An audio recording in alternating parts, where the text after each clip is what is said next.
안녕하세요. 사연에 빠지다의 DJ 민영입니다. 오늘 사연자는 상식이라고는 없는 무식한 시어머니에게 진짜 몰상식이 뭔지 똑똑히 보여줬다는데요. 과연 어떤 사연인지 들어보시겠습니다. 오늘도 두 가지 사연 준비되어 있는데요. 끝까지 들어주실 거죠? 그럼 바로 시작할게요. 구독과 좋아요 잊지 말고 꾹 눌러주세요. 안녕하세요. 저는 30대 여자입니다. 저희 부모님은 결혼해서 제가 태어날 때까지 남의 집 창고 같은 곳에서 월세를 살았어요. 부모님 두 분이 누우면 딱 꽉 차는 방이었대요. 제가 태어나고 나서는 그나마 넓은 집으로 간다고 남의 집 주차장에 딸린 집으로 이사를 왔습니다. 방 하나에 주방도 딸려 있고 화장실도 안에 있었대요. 그 집에서 사는 동안 제가 걸음마도 하고 말도 하고 뛰어다니기까지 했다고 하더군요. 그 집에 살 때는 주차장에 돗자리를 깔아놓고 제가 하루 종일 놀았대요. 그러다가 주인집 아저씨가 퇴근해 주차장에 차가 들어오면 저는 곧바로 집으로 들어가야 했습니다. 한번 제가 차가 있는 주차장에서 놀다 주인 아저씨 차에 크레파스로 낙서를 해서 아저씨가 화가 났었다고 하더라고요. 에휴, 이래서 내가 창고에 사람 들이는 거 아니라니까. 괜히 몇 푼 되지도 않고 월세를 줘서는. 아줌마, 똑똑히 들어요. 한 번만 더 이런 일 있으면 바로 쫓아낼 테니까 그런 줄 알아요? 그날 이후 주차장에 차가 들어오면 저는 주차장에서 더는 놀 수가 없었습니다.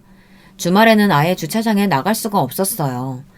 그러다가 아버지 월급이 좀 오르기 시작하면서 남의 집 창고나 주차장을 벗어나 다세대 주택으로 이사를 갈 수 있었어요. 그마저도 반지하였지만 그래도 제 방이 생겨서 살만했어요. 화장실은 밖에 있었지만요. 그 당시에 엄마가 매일 화장실 청소를 했어요. 옆에 사는 사람과 화장실을 같이 썼었는데 옆집에 사는 할머니께서 몸이 성치 않으시다고 엄마가 화장실 청소를 도맡아 하셨어요. 당시에 제가 초등학생이었는데 그런 엄마가 이해가 되지 않았어요. 아무리 할머니가 나이가 많아도 같이 쓰는 화장실인데 번갈아 가면서 청소해야지. 왜 항상 엄마가 해요? 그건 공평하지 않잖아요. 연세도 많은 할머니가 혼자 사시는 것도 힘드실 텐데 화장실 청소까지 하라고 어떻게 말해. 엄마가 조금 더 젊으니까 엄마가 하는 게 맞지. 그리고 엄마가 화장실 청소 다 하는 조건으로 주인 아줌마한테 옆집보다 월세 5만 원이나 더 깎았어. 오히려 잘 됐지 뭐. 이런 게 바로 조기 교육인지는 모르겠어요. 어릴 때부터 항상 남의 집살이를 하는데 익숙하다 보니 저는 자연스레 눈치도 빨라졌고 철도 빨리 들었어요. 동네에서 놀다가 주인 아줌마나 주인 아저씨를 만나면 항상 밝게 인사했죠. 그래야 어른들이 예뻐하니까요. 그렇게 집 없는 서름을 고스란히 보고 자란 저는 언제나 집을 사고 싶었어요. 엄마 아빠 두 분 다 열심히 일은 하는 것 같은데 왜 집을 사지 못하는 건지 이해가 되지 않았죠. 그래서 저는 어른이 되면 열심히 일해서 꼭 집부터 사야지 이런 마음이 강했습니다. 그래서 정말 열심히 공부하고 열심히 살았어요. 학창시절에는 다른 데에는 일절 신경 쓰지 않고 공부만 했습니다. 그리고 대학에 가서도 연애니 친구니 꿈도 꿨지 않고 열심히 취직만 생각했어요. 그 덕분에 동기 중에 제가 가장 먼저 취업이 됐습니다. 제가 원하던 공기업에 취직이 됐어요. 제가 살아온 바에 의하면 안정적인 직장이 최고더라고요. 그래서 공무원이나 학교 선생님도 염두했었지만 공무원이나 선생님은 시험을 봐야 하다 보니 혹시나 시간을 허비하게 될까 싶어 일찍 그만두고 오로지 공기업만을 목표로 취업 준비를 했습니다. 저는 취직을 하고도 다른 것에는 일절 눈을 돌리지 않고 열심히 돈을 모으는 데에만 집중했어요. 이제 취직도 했는데 너 하고 싶은 취미생활도 좀 하고 남자도 만나고 좀 해. 내 딸이지만 너 옆에서 보고 있으면 꼭 앞만 보고 달리는 경주마 같아. 주변도 좀 돌아보고 해야지. 엄마, 내 꿈 잊었어? 난 우리 집 살 때까지 다른 건 생각도 안 할 거야. 집 살 돈도 아직 없는데 취미생활이며 남자친구가 뭐가 필요해. 두고 봐. 난 엄마 아빠한테 꼭 좋은 집 사드릴 거야. 지금 생각하면 저도 제가 왜 그렇게 집에 집착했는지 모르겠지만 저는 20대 후반이 될 때까지도 오로지 부모님께 집을 사드리는 것만이 목표였어요. 그때까지도 부모님은 전세를 살고 계셔서 2년마다 이사를 해야 하나 전세금을 올려줘야 하나 고민하고 계셨거든요. 저는 결국 30이 되기 전에 제 목표를 이뤘습니다. 월급을 꼬박꼬박 모아 7년 만에 3억을 모았어요. 그 돈과 부모님이 함께 살던 전세 보증금을 합해서 아버지가 다니시던 공장 근처에 20평대 빌라를 샀습니다. 아버지가 원하던 산도 있고 공원도 있는 동네였고 어머니가 원하던 큰 베란다가 있는 집이었어요. 아버지와 어머니와 함께 손을 꼭 잡고 부동산에 가서 사인을 하는데 그날은 제 인생 최고의 날이었습니다. 그날 저녁 집에서 오랜만에 삼겹살 파티를 했는데 어머니 아버지는 눈물을 펑펑 쏟았어요. 이 못난 아비가 30년 동안 못한 일을 우리 딸은 다 몇 년 만에 해내는구나. 너무 장하다. 그리고 고마워. 앞으로는 절대 이사 걱정 없이 마음 편하게 사세요. 제 인생의 최대 목표였던 일을 30 전에 이루고 나니 저는 조금 헛헛했습니다. 그래서 또 다른 목표를 세웠어요. 그때까지도 저는 제대로 된 연애도 한번 해본 적이 없다 보니 당연히 결혼은 생각도 없었습니다. 그래서 그냥 앞으로 제가 혼자 살 집을 사자 싶어 다시 돈을 모으기 시작했습니다. 그리고 청약저축이라는 것도 만들어서 차곡차곡 돈을 넣었어요. 저의 다음 목표는 서울의 아파트에 들어가는 거였어요. 만약 결혼을 안 하게 되면 서울의 아파트를 가진 멋진 독신으로 살면 되겠다 싶었거든요. 그런데 인생이라는 게 제 뜻대로 되지 않는다는 걸 처음으로 느끼게 된 일이 있었습니다. 한 남자를 만났는데 어느새 그 남자와 미래에 대해 상의하고 있었어요. 남자는 직장 내에서 만난 사람이었는데 저보다 2살이나 어렸습니다. 그런데 아직 사회생활을 한 지 얼마 되지 않아 그런지 세상 물정을 너무 모르더군요. 같이 일하는 직원들이 주식이니 비트코인이니 토토니 이야기를 할 때마다 혹해서 여기저기 귀를 팔랑거리며 투자를 하는 것 같더라고요. 처음엔 저도 남의 일이니 별로 관심이 없었어요. 그런데 얼마 뒤 회식을 하는데 돈을 잃었다고 시무룩해져서 있는 꼴이 신경 쓰여 관심이 가게 됐습니다. 그러다가 회식 자리에서 이런저런 이야기를 했는데 그 남자 직원이 예전에 저와 비슷했어요. 집을 사고 싶은데 방법을 모르겠다며 힘들어하고 있었죠. 특히나 집안 사정도 넉넉지 않아서 부모님께서 장남인 본인만 바라보고 있는데 자꾸 투자에 실패해서 힘들다는 점이 마음이 쓰였어요. 저도 가난한 부모님 밑에서 자라며 남한테 말은 못했지만 혼자 이런저런 고민이 많았으니까요. 저는 안쓰러운 마음에 이런저런 이야기를 조언했는데 그때부터 남자와 가까워지기 시작해 어느새 연애를 하게 되었습니다. 그게 바로 제 인생에서 공식적인 첫 연애였죠. 그리고 바로 그 첫 남친이 제 남편이 되었습니다. 저도 그때만 생각하면 도대체 제가 무슨 생각으로 결혼까지 했는지 모르겠어요. 정말 뭔가에 홀리기라도 한 것처럼 정신이 나가서는 어느새 식당에 들어가고 있었습니다. 결혼이라는 게 원래 다들 그렇게 정신없이 하는 거라고들 하지만 저는 정말 아무것도 모르고 결혼했어요. 남편과 만난 지 1년 조금 넘었을 때 결혼 이야기가 나오자마자 시부모님께 인사를 드렸는데 시부모님께서도 별다른 이야기 없이 바로 예식 날짜를 잡으라고 하시더라고요. 사실 제가 남편보다 2살이 많아서 마음에 들지 않아 하시면 어쩌나 했는데 제가 나이가 많은 건 별로 마음에 걸려하지 않으시더라고요. 오히려 시어머니께서 결혼을 서두르셨어요. 알고 보니 시어머님께서 결혼을 서두르는 이유가 있었습니다.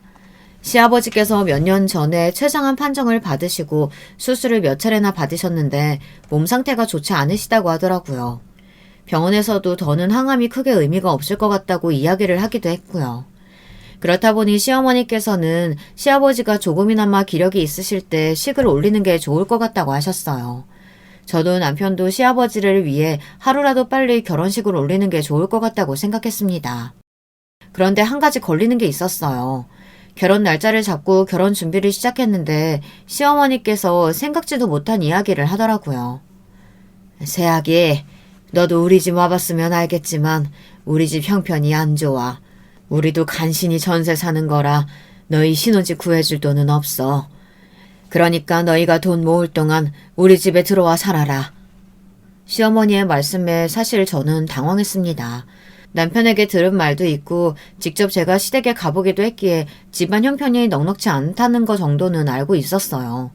그래도 시어머니께서 결혼을 서두르시길래 어느 정도는 준비가 되어 있는 줄 알았습니다. 많이는 아니어도 조금이라도 도와주실 줄 알았죠. 그런데 시댁에서는 일절 아무것도 도와줄 수가 없대요.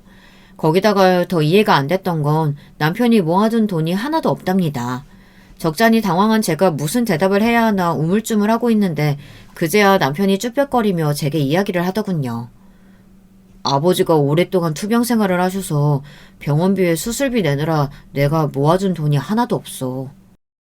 시아버지께서 아예 들어놓은 보험도 하나도 없어서 췌장암에 걸렸을 때부터 지난 5년 동안 남편이 병원비를 모두 다 냈답니다. 그 이야기를 듣는데 저도 모르게 눈물이 왈칵했어요. 사실 집안이 경제적으로 여유가 있는 사람들은 이런 상황을 전혀 이해 못할 거예요. 돈이 없으면 보험이라도 들어놨어야지 어떻게 보험이 하나도 없을 수가 있냐부터 시작해서 남편이 아파서 먹고 살 방법이 없으면 여자가 옆에서 간호할 게 아니라 나가서 돈이라도 벌어야지 자식한테 의지하면 되냐고 쑥덕댈 거예요. 그런데 저는 이런 일이 놀랍지도 않았습니다. 저희 친정도 별로 다르지 않았기에 저에게 이 상황은 전혀 낯설지 않았어요. 제가 살아보니 가난하다는 게 운이 너무 안 따라줘서 일이 꼬이는 바람에 그렇게 되는 거기도 하지만 고난이 닥쳤을 때 스스로 잘 해결해 나가지 못하는 사람들이 결국은 가난해지더라고요. 어떻게 해야만 이 가난에서 탈출할 수 있는지 머리로는 알고 있으면서 전혀 실행하지 못했죠. 제가 남편을 많이 사랑하기는 했나 봐요. 옛날에 저라면 분명 결혼이고 뭐고 도망가자 싶었을 텐데 그때는 남편과 함께 이 고난을 극복해보자 싶었습니다. 제가 지난 20대를 열심히 살아온 것처럼 30대도 악착같이 살다 보면 남편과 시댁 식구들에게 제가 큰 보탬이 되지 않을까 싶었어요. 제가 조금 모아둔 돈이 있어요. 그거면 회사 근처에 월세나 작은 집 전세 정도는 구할 수 있을 거예요. 제가 한번 알아볼게요. 저는 남편과 결혼하는 데 있어서 경제력이 그렇게 중요하지는 않았어요. 시댁이 좀 힘들어도 저나 남편 직장이 탄탄하니 돈이야 금방 모을 수 있다고 생각했죠. 그런데 남편 생각은 좀 달랐습니다. 돈도 돈인데 아버지 살아계시는 동안은 나도 아버지 곁에 있어드리고 싶어. 이런 내 마음 자기는 이해해줄 수 있지? 시아버지께서 투병하시는 동안 남편이 곁에서 살뜰히 챙긴 거야 익히 들어 알고 있었는데 남편은 효자였어요. 남편은 결혼하고도 시부모님과 함께 살고 싶다고 했어요. 어차피 지금 형편에 결혼하면 월세밖에 못 살 텐데 몇 년만 시댁에 들어가 살면 월세가 굳으니 돈을 더 빨리 모을 수 있지 않냐고 했어요. 집을 가장 중요하게 생각하는 저로서는 남편 말이 틀린 말이 아니란 건 알아요. 그런데 저는 한 번도 결혼해서 시부모님과 함께 살게 될 거라고는 생각도 해본 적이 없었습니다. 요즘 시대에 아무리 형편이 안 좋아도 그렇게 시작하는 집은 거의 없으니까요. 그런데 상황이 제가 시부모님 댁에 들어갈 수밖에 없는 형편이었습니다. 남편이 워낙 완강했기 때문에 더는 제가 이야기할 수 없었어요. 남편은 둘이 바짝 돈 모으면 금방 모일 테니 몇 년만 고생해서 아파트를 사자고 약속했습니다. 저는 이런저런 걱정이 많았지만 남편만 믿고 결혼했습니다. 그런데 시집살이라는 게 생각보다 쉽지 않았습니다. 시아버지께서 몸이 좋지 않으시다 보니 집안 분위기가 좋지 않았어요. 시아버지는 뭘 드셔도 잘 소화를 못 시키시고 매일 토하면서 말라갔습니다. 그런 모습을 가족들이 다 함께 지켜보다 보니 다들 예민해질 수밖에 없었어요. 특히나 시어머니께서 시아버지 간호하는 게 많이 힘들다 보니 짜증을 많이 냈어요. 자연스레 가족들이 시어머니 눈치를 항상 봤습니다. 저는 출근하느라 바쁜 와중에도 꼭 남편보다 1시간 일찍 일어나 빨래도 돌려놓고 아침 준비를 했어요. 시부모님과 함께 살다 보니 하고 싶지 않아도 제가 잠 좀 줄이고 부지런히 움직이는 게 차라리 마음이 편하더라고요. 안 그러면 빨래가 쌓여있네, 청소기도 안 돌리네, 괜한 소리를 들어야 하니까요. 저 나름대로 한다고 해도 항상 시어머니의 마음에는 차지 않았습니다. 너는 결혼한 애가 항상 귀가 시간이 이렇게 늦으면 어떡하니? 요즘 일이 많아서 계속 야근이라 그래요. 세진 씨도 요즘 바빠서 계속 늦는데 왜 저한테만 그러세요? 공기업이라는 게 겉으로 보기엔 출퇴근 시간 딱딱 지키면서 일하는 것 같아도 실상은 그렇지 않아요. 저나 남편이나 직장 내에서 가장 일을 많이 해야 하는 직급이라 둘 다 야근이 일상입니다. 안 그래도 일도 많아 힘들어 죽겠는데 매일 퇴근하고 들어와서 시어머니 잔소리까지 들으려니 아주 곤욕이었습니다. 남편이 일이 많아 늦으면 그렇게 일이 많냐고 어떡하냐고 안쓰러워 어쩔 줄 몰라 하시면서 제가 야근하고 들어오면 어디서 놀다 오기라도 한 것처럼 폭풍 잔소리를 하셨어요. 결혼한 여자가 일찍 집에 와서 밀린 집안일도 하고 남편 저녁도 챙겨야지. 어쩜 너는 그렇게 자기밖에 모르니? 저라고 하루 종일 나가서 일만 하고 싶겠어요? 저도 이렇게 안 하면 먹고 살기 힘드니까 참고 하는 거예요. 저도 오늘은 피곤해서 어머님 잔소리 못 들으니까 제발 그만하세요. 신혼 때나 한두 번 시어머니 싫은 소리 들어드리는 거지 몇 년째 같은 소리를 듣고 있으려니 저도 지쳐갔습니다. 시어머니 말에 반항을 안 할 수가 없었어요. 물론 시어머니도 이제 연세가 있으신데 하루 종일 아픈 사람 뒤치다꺼리를 해야 하니 얼마나 힘드시겠어요. 저도 이해가 안 되는 건 아닙니다. 하지만 저도 시댁에서 살며 아픈 시아버지, 쌀쌀맞은 시어머니, 철딱선이 없는 시누이와 살며 시집살이 하는 게 만만찮게 힘들었어요. 그러던 어느 날이었습니다. 시아버지께서 돌아가셨어요. 주무시다가 갑자기 쇼크가 와서 새벽에 응급실에 갔는데 끝내 버티지 못하고 떠나셨습니다. 오랫동안 말기 암으로 투병을 하셨으니 가족들 모두 마음의 준비는 하고 있었지만 이렇게 갑자기 돌아가시게 될 줄은 몰랐어요. 그런데 슬픔도 잠시 시어머니의 행동에 저는 경악했습니다. 도저히 생각지도 못했던 일을 하고 계시더군요. 시아버지께서 돌아가셔서 저와 남편이 급하게 장례식장과 납골당을 알아보고 있었는데 시어머니는 일절 관심도 없으셨어요. 오로지 시아버지 담당 보험사에 전화해서 사망신고를 하면 나올 보상금과 시아버지 앞으로 되어 있는 연금은 어떻게 되는 건지 알아보기 바쁘셨죠. 아직 시아버지가 장례식장에 도착하지도 않았는데 말이죠. 올 손님도 얼마 되지도 않는데 괜히 비싼 데 알아보지 말고 제일 작은 데서 해라. 납골당도 멀어도 상관없으니까 제일 싼 데서 하고. 우리 회사 사람들도 오는데 어떻게 그래요. 내가 알아서 할 테니까 어머니는 가만히 좀 계세요. 저를 보기 민망했는지 남편이 서둘러 시어머니를 말렸어요. 아무리 오랫동안 투병하셨다고 해도 그렇지 남편이 죽었는데 보험사에 사망보험금이 얼마나 나오는지 바로 확인하는 아내의 모습은 보기 좋지 않으니까요. 저도 그런 모습을 바로 곁에서 보는데 왠지 허탈했습니다. 정말 진심으로 아무렇지 않으신 건가 싶어서요. 물론 시어머니께서 화가 나실 때는 시아버지를 보며 매일 지겹다, 이렇게 사느니 죽는 게 낫지 않겠냐 하시며 시아버지에게 욕도 하시는 걸 봤어요. 그때도 저는 이해가 안 됐어요. 왜 아픈 사람한테 저렇게 화를 내나 싶어서요. 같은 여자로서 불쌍하고 안쓰럽게 생각하려고 하다가도 시어머니께서 아무 말이나 함부로 하시는 걸 보면 정이 뚝뚝 떨어졌죠. 저희 시어머니는 그런 분이에요.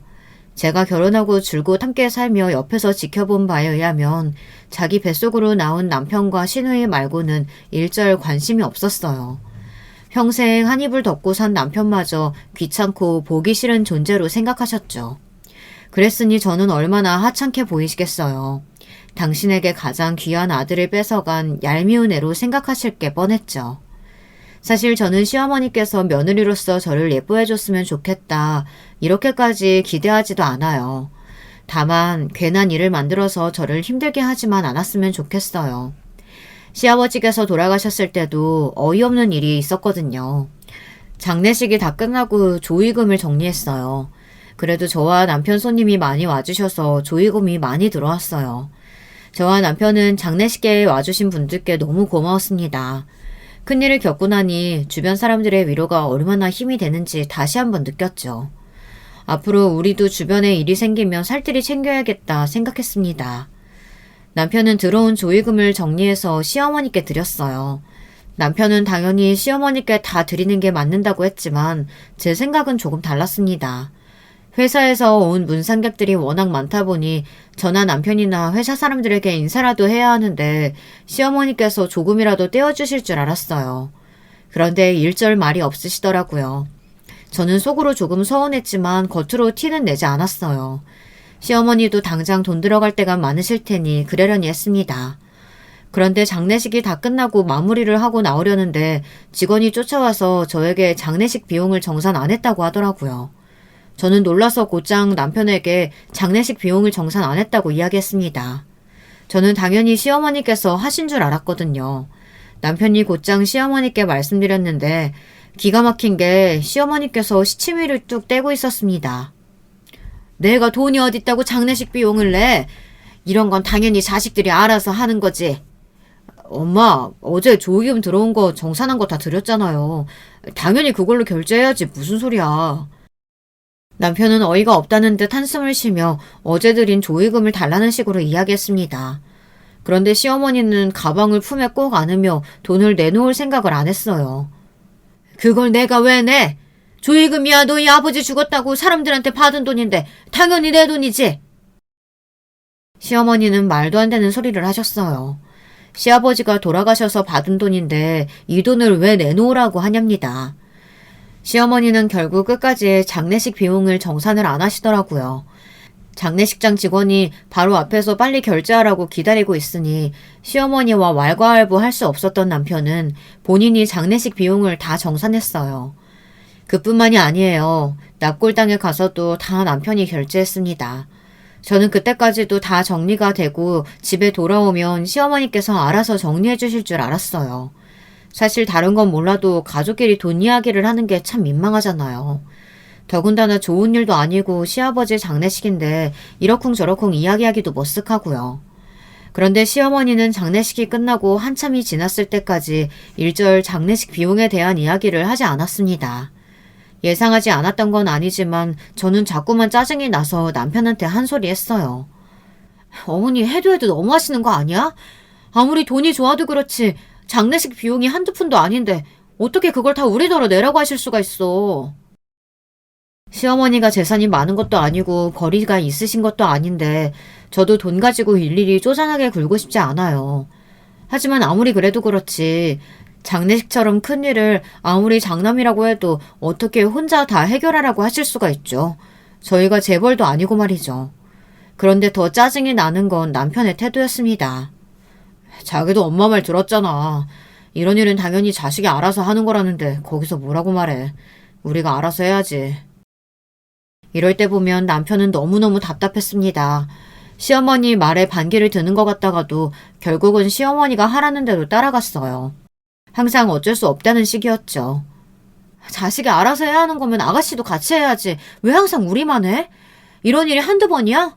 저번에 주인이 전세금 올려달라고 했을 때도 우리가 올려줬잖아.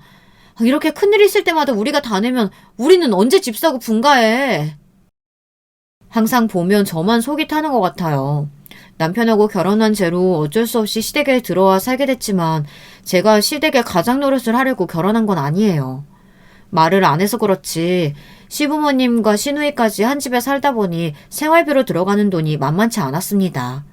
시부모님은 노후 준비를 전혀 해놓지 않은 상황이라 저와 남편이 병원비에 생활비를 다 내고 있었어요. 시어머니 용돈까지 챙겨드리면서요. 그런 상황이다 보니 점점 더 저는 불만이 쌓일 수밖에 없었습니다. 이건 저와 남편이 결혼 후에 시부모님 댁에 들어온 게 아니라 저희가 시부모님을 모시고 있는 거나 마찬가지였으니까요. 저는 남편과 화목한 가정을 꾸리기 위해 결혼한 겁니다. 그런데 살면 살수록 마치 밑빠진 독에 물 붓기라도 하는 것처럼 항상 제자리 걸음이었어요. 이런 식으로 살다가는 평생 분가를 못할 수도 있겠다는 생각이 들었습니다. 그러던 와중에 계속 이렇게 살다가는 정말 안 되겠다 싶게 만든 사건이 있었는데요. 원래 남편은 처음 만났을 때부터 저에게 의지하더니만 결혼하고 나서는 점점 더 저를 많이 의지했어요. 무슨 일만 있으면 저에게 쪼르르 달려와서 이야기하고 도와달라고 했습니다. 한 번은 그런 적이 있었어요. 시어머니께서 멋대로 사고를 쳤습니다. 저와 남편이 일이 있어 나간 사이 시누이가 남자친구를 집에 데리고 온 적이 있나 봐요. 그런데 은근슬쩍 시누이가 결혼 이야기를 꺼냈답니다. 남자친구랑 결혼하고 싶다고요. 그런데 문제는 당시에 시누이가 결혼할 형편이 전혀 아니었어요. 시누이는 공무원 준비한답시고 멀쩡히 다니던 직장을 그만두고 2년째 집에서 놀고 있었거든요. 거기다가 그나마 직장 생활하며 모아둔 돈도 시험 공부하는 2년 동안 다 써버려서 수중에 돈도 없었어요. 그런 와중에 시어머니께서 예비 사위감이 마음에 든다고 덥석 결혼을 허락해버린 거죠. 시어머니는 시누이에게 당신 마음대로 결혼하라고 해놓고 그날 저녁 남편을 불러 말도 안 되는 소리를 했습니다. 남자애가 9급 공무원인데 애가 인물도 좋고 인상도 서글서글하니 좋아. 수영이도 곧 있으면 30인데 좋다는 남자 있을 때 하루라도 빨리 시집 보내는 게 낫지. 좋은 사람 생기면 결혼하면 좋죠. 근데 수영이 지금은 직장도 없고 모아놓은 돈도 한 푼도 없는데 무슨 결혼을 해요. 직장이라도 구하고 해도 해야죠. 돈이 없기는 왜 없어? 너희들 결혼한 지 꽤 됐는데 모아둔 돈 있을 거 아니야.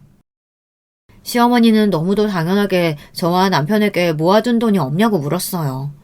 그런데 문제는 남편이 너무 바보 같다는 겁니다. 그 자리에서 단박에 돈이 없다고 잘났어야지 혼자 웅얼웅얼 머뭇거리다가 저에게 물어보겠다고 했다네요. 쪼다도 이런 쪼다가 없습니다. 그날 밤 남편은 저에게 쪼르르 달려와 눈치를 살피더니 시어머니에게 들은 이야기를 했어요. 순간 저는 너무 기가 막혀서 남편 얼굴을 쏘아보았습니다. 그걸 바보같이 나한테 물어본다고 하면 어떡해. 그 자리에서 돈 없다고 딱 자르고 못을 박았어야지. 우리 분가하려고 모으는 돈 있잖아. 버젓이 돈이 있는데 어떻게 없다고 해. 남편은 그냥 호구 중에 호구였어요. 아무리 자기 가족들 일하고 해도 그렇지. 우리 살 구멍은 만들어놓고 호구짓을 해야지. 우리 부부가 앞으로 어떻게 살아야 할지 대해서는 전혀 생각하지 않았죠. 그걸 말이라고 해? 그 돈은 말 그대로 우리가 분가할 때 쓰려고 모으는 돈이잖아. 그 돈을 왜 아가씨를 줘? 아가씨가 시집가고 싶으면 아가씨가 돈을 모아야지. 이렇게 살다가는 답답해 미쳐버릴 것 같았습니다. 시어머니도 아가씨도 남편도 누구 하나 정상적으로 생각하는 사람이 없었어요. 아무리 가족이고 서로를 생각해서 하는 행동이더라도 그거야 결혼 전에나 그렇게 하는 거죠. 새로운 가정을 꾸리고 있는 와중에 항상 자기 집만 챙기면 도대체 우리 부부는 언제 분가를 하고 애를 갖겠어요. 저는 가만히 있다가는 이러다 그나마 모은 돈까지 다 털리겠다 싶어 제가 나서기로 했습니다. 얼마 뒤 시어머니가 저녁을 먹는데 또 시누이의 결혼 이야기를 꺼내길래 제가 나섰습니다. 수영이가 올해 넘기기 전에 식 올리고 싶다는데 아무래도 가을이 좋겠지? 그리고 너희는 둘이 상의해봤니? 수영이 결혼하는데 얼마나 줄 수 있어? 시어머니는 대놓고 돈 이야기를 하셨습니다. 저희더러 얼마나 줄 수 있냐고요. 저는 순간 말문이 막힐 정도로 기가 막혔지만 남편처럼 바보마냥 넋을 놓고 있을 수는 없었어요. 어머, 아가씨 결혼하려고요? 너무 축하해요. 아가씨가 결혼한다고 하면 당연히 축의금은 해야죠. 넉넉하게. 저는 시어머니의 말을 못 알아듣는 척 축의금을 넉넉하게 하겠다고 하고 웃었습니다. 그러자 시어머니 표정이 싹 변하더군요. 우리 수영이가 남이니? 축의금을 하게. 내 말은 수영이 결혼할 때 결혼자금으로 얼마나 줄 수 있냐는 거야. 너희 둘도 결혼한 지 꽤 됐고 연봉도 높으니까 꽤 모았을 거 아니야. 저희가 아가씨 결혼자금을 왜 줘요? 저희가 둘이 모으고 있는 돈이야 당연히 저희 분가할 돈인데 그 돈을 아가씨 결혼하는데 보탤 수는 없죠. 저는 시어머니에게 한 소리 들을 각오를 하고 이야기했습니다. 저도 웬만하면 야박하게 굴고 싶지 않았지만 시어머니가 하는 행동이 얄미워서 가만히 있을 수가 없었어요. 저희더러 알아서 돈 모아서 분가하라고 할 때는 언제고 매번 돈 문제가 생길 때마다 너무나 당연하게 우리에게 내놓으라고 하니 참기 힘들더군요. 이건 아들 며느리가 아니라 호구로 생각한다고 밖에는 생각할 수 없었죠. 그런데 그때 잠자코 시어머니 뒤에 숨어있던 시누이까지 나서서 저에게 깐족거렸습니다. 어머 언니, 내가 1억을 달래 2억을 달래. 둘 다 연봉도 높으면서 너무 치사하게 구는 거 아니에요? 제가 연봉이 높든 모아놓은 돈이 많든 그 돈은 제 돈인데 왜 아가씨가 눈독을 들여요? 난 아가씨 결혼에 돈 내놓을 생각 없으니까 그만 좀 하세요. 어머, 얘 말하는 것 좀 봐. 네가 뭘 잘 모르나 본데 우리 아들은 너랑 다르게 착한 장남이라 지금까지 집안에 무슨 일 생기든 항상 다 알아서 해결했어.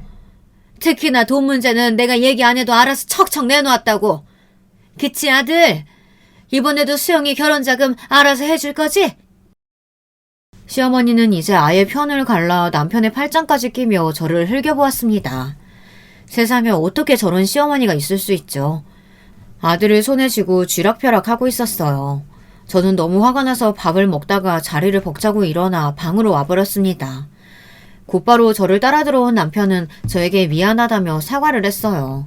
그러면서 하는 말이 사실 장남으로 사는 게 본인은 적성이 맞지 않는다면서 저에게 고달픔을 토로하더군요. 여보, 미안해. 우리 집이 상식적이지 않아서 힘들지. 나도 머리가 지끈거릴 정도로 힘들 때가 많은데 당신은 오죽하겠어. 그런데 어떡해.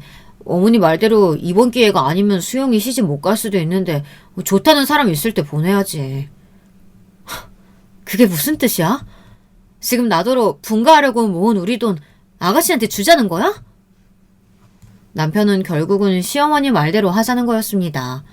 그러면서 저에게 마지막으로 한 번만 도와달라고 사정을 하더군요.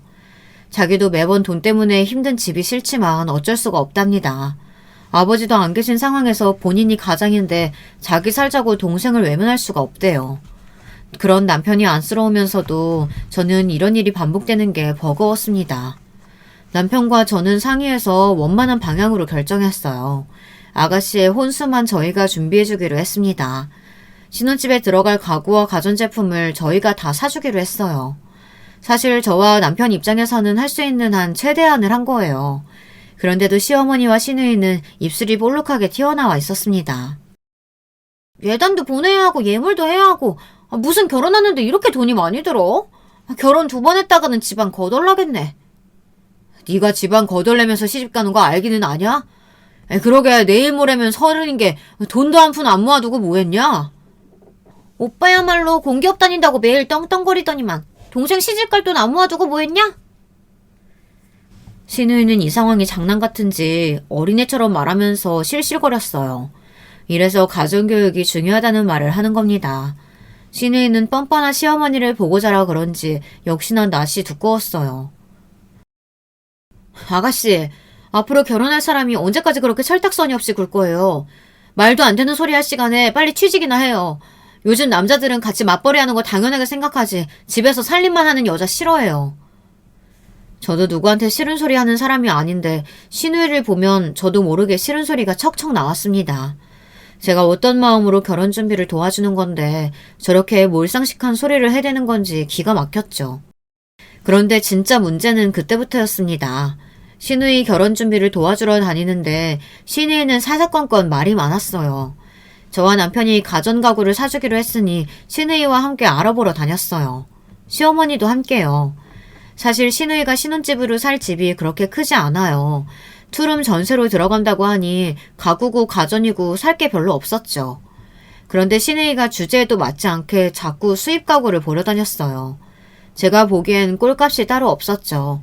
방이 작아서 들어가지도 않을 것 같은데 거대한 침대랑 장롱을 보고 다니면서 갖고 싶다고 징징거리며 다 사고 싶다고 했어요. 저는 회사가 바빠서 다시 회사에 들어가 봐야 하는데 시누이가 자꾸 철딱서니 없는 소리를 해대니 듣기 싫어서 저도 참다 한마디 했습니다. 안 그래도 피곤해 죽겠는데 자꾸 시간 낭비를 해대니 저도 욱하더라고요. 아가씨, 저 모르게 어디 큰 집이라도 하나 숨겨놨어요? 그렇지 않고서야 이런 가구들을 도대체 어디다 두겠다는 거예요? 시간도 없는데 쓸데없는 거 보지 말고 빨리빨리 고르세요. 제 말에 시누이는 입술이 볼록하게 튀어나와서는 저에게 눈을 흘기며 가구점을 나갔습니다. 그런데 그때였습니다. 옆에 있던 시어머니가 제 어깨를 툭 쳤어요. 그러고는 기분 나쁘다는 듯 저를 쏘아보았습니다. 너 말 참 이상하게 한다? 우리 수영이가 앞으로 어떻게 될 줄 알고 그런 재수없는 소리라니? 우리 수영이가 공무원 되면 저런 가구 사는 거 일도 아니지. 미리 구경 좀 한다고 가구가 다른 것도 아닌데 왜 애를 무시하고 그래? 시어머니는 제가 시누이한테 한 소리가 거슬렸는지 금방이라도 제 멱살이라도 잡을 것처럼 몰아붙였어요. 무시하는 게 아니라 살 것도 아닌데 이 가게 저 가게 계속 구경만 하고 다니니까 힘들어서 그렇죠. 힘들긴 뭐가 힘들어. 이까지 가구 좀 사준다고 생생대는 거야 뭐야. 이까지 가구라뇨. 어머니, 말이 나와서 말인데 세상에 여동생 결혼한다고 오빠가 가구에 가전까지 사주는 집이 어딨나요? 아이씨고, 네가 시누이 결혼 준비 좀 도와준다고 아주 배알이 꼬였나 보구나. 네가 마음씨를 그따위로 쓰니까 아직도 시댁에 얹혀 사는 거야. 저는 정말 어이가 없어서 기가 막히고 코가 막혔습니다. 저더러 신보가 이 모양이라 시댁에 얹혀 산다네요. 순간 너무 화가 난 저는 시누이 결혼이고 뭐고 다 때려치고 싶었습니다. 제가 어머님 댁에 얹혀 살긴 뭘 얹혀 살아요. 지금까지 어머님이 아가씨며 누구 덕분에 먹고 살았는데요. 그때였습니다. 지금까지 한마디도 안 하고 가만히 있던 남편이 갑자기 제 앞을 가로막고 서더니 언성을 높였어요. 당신 시어머니한테 뭐 하는 짓이야? 그깟 생활비 좀 보탰다고 이렇게 위아래 없이 굴어도 돼? 저는 어느 때보다 억울했습니다. 남편까지 저를 나무라니 순간 눈물이 왈칵 하더군요. 더군다나 남편 뒤에 서서 저를 보며 실실 비웃는 시어머니와 시누이가 너무 얄미웠습니다. 저는 그대로 몸을 돌려 택시를 타고 회사로 와버렸습니다. 도저히 그 자리에 있고 싶지 않았어요. 회사에서도 나와서도 남편이 있는 시댁으로 돌아가고 싶지 않아 친정으로 와버렸습니다. 그리고 며칠 동안 친정에 있으면서 출퇴근을 했어요. 지금까지 시댁에서 살면서 있었던 일을 친정 부모님께 말씀드리자 친정 부모님은 저를 안쓰러워했습니다. 하지만 사돈댁도 사정이 얼마나 힘들면 그러겠느냐고 저에게 이해하라고 했어요. 우리도 힘들게 살아봐서 알잖아. 힘든 와중에 딸 시집 보내려니 이래저래 얼마나 힘든 일이 많으시겠어. 너도 이제 그 집 사람인데 도울 수 있으면 기쁜 마음으로 도와드려야지. 그래, 우리도 너 갑자기 시집 간다고 했을 때 얼마나 놀랐는지 몰라. 모아둔 돈도 하나도 없는데 어떻게 시집을 보내나 해서. 그래도 사돈댁에서 들어와 살라고 해서 얼마나 다행이었는지 몰라. 따로 혼수니 뭐니 준비 안 해도 되니 돈 굳었지 뭐. 엄마 아빠는 그걸 말이라고 해? 나는 그렇게 시집 가고 싶지 않았어. 그리고 애초에 엄마 아빠 도움 같은 건 기대도 안 했다고. 갈 곳도 없고 마음이 너무 답답해서 친정에 간 거였는데 하나도 위로가 되지 않았습니다. 제 마음을 알아주는 사람은 아무도 없었어요. 말해봐야 뭐 하겠어요. 친정 부모님도 평생 돈 때문에 힘들게 사신 분들이라 저보다 시어머니를 더 이해했습니다. 결혼한 딸이 집을 나와 친정에 와 있으니 부모님은 이래저래 마음이 뒤숭숭하셨는지 남편에게 연락한 것 같아요.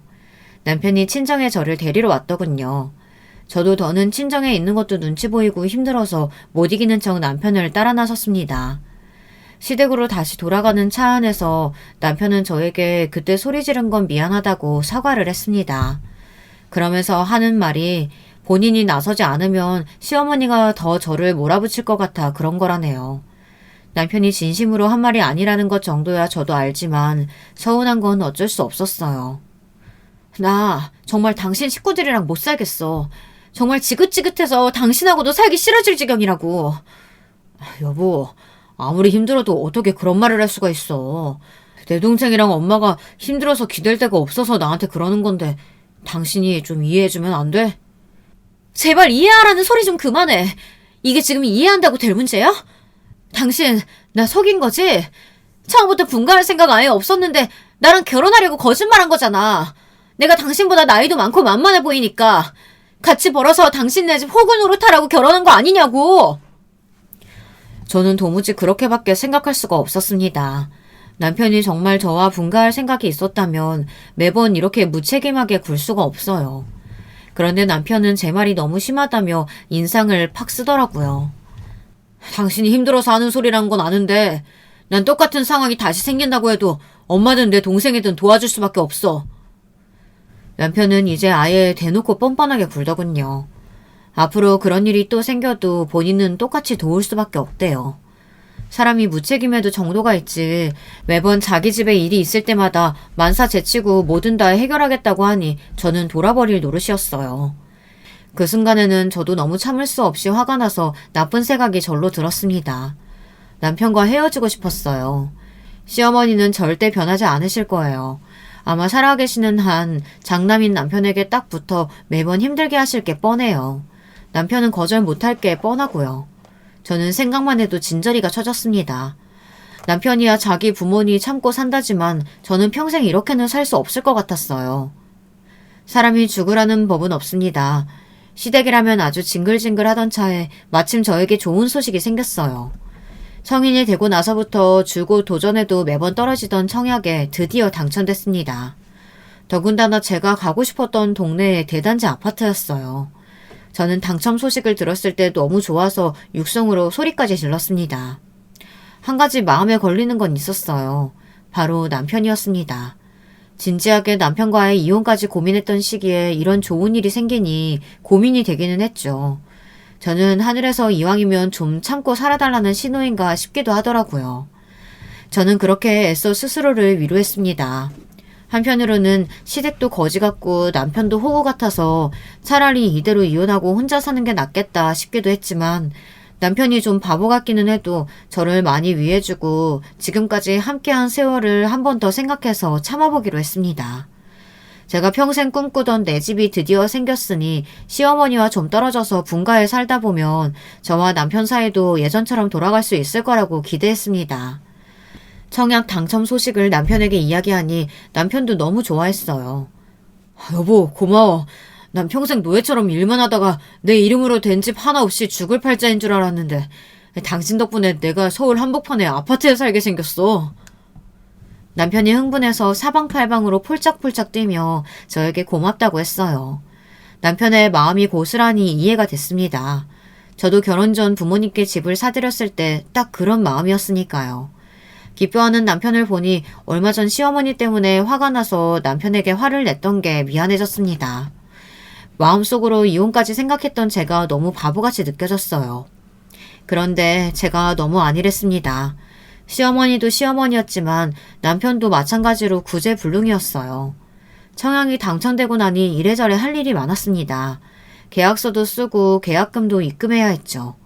저희가 따로 모아둔 돈이 있기는 했지만 그래도 비용이 부족해서 대출을 받아야 했어요. 이래저래 서류가 많이 필요했습니다. 그래서 남편과 같이 은행에 대출에 필요한 서류를 알아보러 갔어요. 그런데 그 순간 저는 믿을 수 없는 일을 당하고야 말았습니다. 글쎄 남편 통장에 들어있던 돈이 제가 생각한 것보다 훨씬 더 적었어요. 저와 남편은 결혼하고 월급에서 생활비를 제외한 나머지 금액을 무조건 적금에 넣었어요. 분산해서 각각 2개의 적금을 들었습니다. 그런데 남편 이름으로 가입한 적금이 1개 사라지고 1개뿐이었어요. 저는 남편에게 어떻게 된 일인지 물었습니다. 그런데 남편이 하는 말이 충격적이었어요. 여보, 사실은 내가 진작 말하려고 했는데 상황이 급해서 아직 말을 못했네.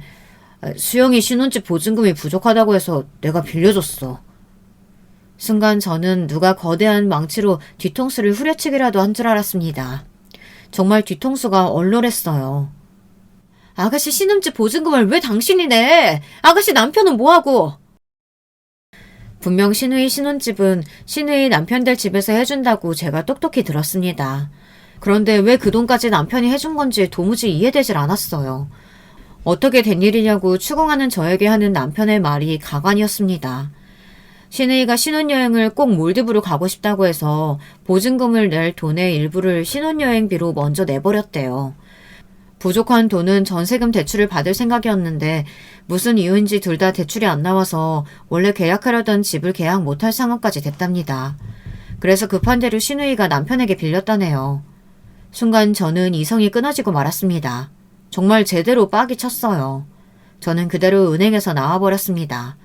남편과 더 이야기하다가는 은행에서 남편을 때릴 수도 있겠더라고요. 저는 집에 돌아오자마자 남편에게 고래고래 소리를 질렀어요. 당신 미쳤어? 어떻게 그렇게 중요한 일을 나한테 한마디 상의도 없이 결정할 수가 있어? 그 돈 없으면 우리는 어떻게 하려고 그 돈을 줬어? 여보, 흥분하지 마. 그러다 쓰러지겠어. 제발 내 말 좀 들어봐. 나는 우리가 이렇게 빨리 청약에 당첨될 줄 몰라서 그랬어. 그래도 우리는 다행히게 대출이 나오잖아. 대출 받아서 잔금 치르자. 내가 수영이한테는 빨리 갚으라고 말할게. 남편도 이 정도로 화가 난 제 모습을 본 적이 없으니 어떻게든 저를 말리려고 노력했습니다. 하지만 저는 웬만해서 진정이 될 것 같지 않았어요. 더는 남편을 신뢰할 수 없었습니다. 갚기는 뭘 갚아. 그까짓 전세보증금도 못 내는 주제에 어느 세월에 돈을 갚아. 당신 진짜 자꾸 이따위로 할 거야? 하다하다 정말 이게 무슨 일인지 모르겠습니다. 저는 눈 뜨고 코라도 베인 것처럼 온몸이 다 아렸어요. 제가 어떻게 일해서 번 돈인데 남편은 자기 멋대로 제 돈을 날려버렸습니다. 그런데 그때였어요. 은행에 간다던 저희가 갑자기 들어와 언성을 높이며 싸우니 시어머니가 방문을 벌컥 열고 들어왔더라고요. 마음대로 방문을 열고 들어온 것도 짜증났는데 시어머니가 한다는 소리가 더 짜증났습니다. 어머, 너희 오늘 은행 간 게 청약 당첨돼서 간 거였어? 아이고, 그렇게 청약 노래를 부르더니 정말 되기는 했네. 잘됐다. 이 거지 같은 전셋집도 지긋지긋했는데. 시어머니는 저희가 청약됐다는 이야기를 듣자마자 생각지도 못한 소리를 하셨습니다. 마치 청약된 집에 함께 들어갈 것처럼 말이죠. 순간 저와 남편은 싸우다 말고 머쓱해졌어요. 청약된 집은 위치가 어디냐? 당연히 아파트지? 한 30몇 평 되나? 무조건 안방은 비워라. 거긴 당연히 내가 써야 하니까. 저는 너무 황당하고 당황스러워서 이제 화도 나질 않았습니다. 그 뻔뻔함에 심지어 헛웃음이 튀어나왔어요. 어머니, 무슨 말도 안 되는 소리를 하세요. 그 집은 어머님이랑 분가해서 사려고 신청한 제 집이에요. 그 집에 어머니 방은 없어요. 저는 그 집에 어머니 방은 없다는 말에 힘을 빡 주고 말했습니다. 그러자 시어머니는 제 말에 빡이 제대로 쳤는지 순간 눈을 부라리며 주먹을 불끈 쥐고 제게 달려들었어요. 그리고는 순간 말도 안 되는 일이 벌어졌습니다. 시어머니가 제 뺨을 날렸어요. 이런 괘씸한녀. 지금까지 내 집에서 먹고 자게 해줬더니만 이제 와서 나를 버려? 시어머니는 정말 상종도 못할 인간이었습니다. 저는 시어머니에게 뺨을 맞은 순간 이제 정말 끝이라는 느낌이 들었어요. 저는 그대로 고개를 들어 똑같이 복수했습니다. 시어머니의 뺨을 똑같이 쳤어요. 그 순간 병신처럼 옆에 서 있던 남편이 놀라서 저에게 달려왔어요. 그러면서 저에게 뭐 하는 짓이냐고 소리를 지르더군요. 저는 남편 꼬라지도 더는 보고 싶지 않았어요. 아휴, 지겨워. 정말 이놈의 집구석 지긋지긋해. 아줌마, 등신 같은 당신 아들도 지금 바로 반품해주고 이 거지 같은 집에서도 나가줄 테니까 당신들끼리 잘 먹고 잘 사세요. 뭐야? 이게 미쳤나? 어디서 내 아들더러 등신이래? 내가 당신 아들 불쌍해서 어떻게든 살아주려고 했는데 이제 더는 못 살겠다. 당신 아들 등신 맞아. 밤에 아무짝에도 쓸모가 없거든. 제 말에 시어머니는 몸을 부들부들 떨며 어쩔 줄 몰라 했지만 저는 그대로 짐을 싸서 거지 같은 집구석을 나와버렸습니다. 그리고 얼마 뒤 저는 청약에 당첨된 집 계약서를 썼어요. 오롯이 제 명의로 된 제 집이었습니다. 대출이 생기기는 했지만 괜찮아요. 그 정도는 충분히 제가 혼자 해결할 수 있거든요. 남편과는 이혼했습니다. 서로 볼 꼴 못 볼 꼴 다 보고 막장 드라마를 찍었으니 당연한 일이었죠. 사실 남편과의 부부관계 이야기는 평생 제 가슴에 묻고 참고 살려고 했어요. 남편이 고쳐보려고 병원도 다니고 약도 먹는 모습이 안쓰러워 웬만하면 아이 없이 그냥 살자 마음까지 먹었었거든요. 그런데 더는 제가 참고 살 이유가 다 사라져버렸으니 그딴 인간 버려버리자 확고하게 결심이 섰습니다. 이혼하고 나니 저는 너무 홀가분해요. 친정 부모님은 이혼녀가 된 제 걱정을 하시지만 저는 생각보다 너무 아무렇지 않아요. 새로 이사 온 제 집이 너무 좋거든요. 역시나 저에게 가장 중요한 건 무엇보다 집이었어요. 저는 이 순간이 어느 때보다 좋았습니다. 한 가지 고민은 직장에서 한 번씩 남편을 마주친다는 거지만 나름 괜찮습니다. 직장 동료들이 한 번씩 왜 이혼했냐고 물어볼 때마다 의미심장한 눈빛으로 남편을 바라보면 남편이 무슨 큰 잘못이라도 저지른 것처럼 도망가서 직장 동료들이 다들 남편에게 문제가 있었구나 하거든요. 제가 하루아침에 이혼녀가 되기는 했지만 그래도 제 집과 직장이 있으니 앞으로 열심히 싱글녀의 삶을 누려보려고 합니다. 저보다 인생 선배인 여러분들께서 앞으로 멋진 싱글녀의 인생을 살아갈 저에게 응원의 메시지 댓글을 남겨주세요. 지금까지 저의 인생 이야기 들어주셔서 감사합니다. 여러분의 인생에는 언제나 꽃길만 있으시길 바랄게요. 여러분, 두 번째 사연 시작하기 전에 좋아요, 구독 꼭 눌러주실 거죠? 그럼 두 번째 사연 바로 시작합니다. 안녕하세요. 오늘은 시어머니의 강한 말투와 태도에 아무 말 못하다가 시어머니가 시할머니를 대하는 태도를 보고 이제야 자신의 의견을 말하기 시작한 며느리 이야기. 끝까지 재미있게 들어주세요. 지금 시작하겠습니다. 저희는 서울에 사는 연상연하 부부입니다. 남편이 인턴으로 들어오고 제가 사수였어요. 자연스럽게 친해지고 같이 보내는 시간이 많아지다 보니 직장 선후배 사이에서 연인 사이로 발전했고 2년이라는 시간을 같이 보낸 끝에 부부로 연을 맺었습니다. 저희 신랑은 저보다 2살 어리지만 장남이라서 연하 같은 느낌보다는 듬직한 면모가 있는 사람이에요. 무슨 일이 생기면 내가 해결해 줄게 하는 해결사 같은 느낌이 들어서 사귀게 됐는데 회사 일에도 부부 사이에도 해결사 같은 남자가 어머니 앞에서는 한없이 약한 남자가 돼버리네요.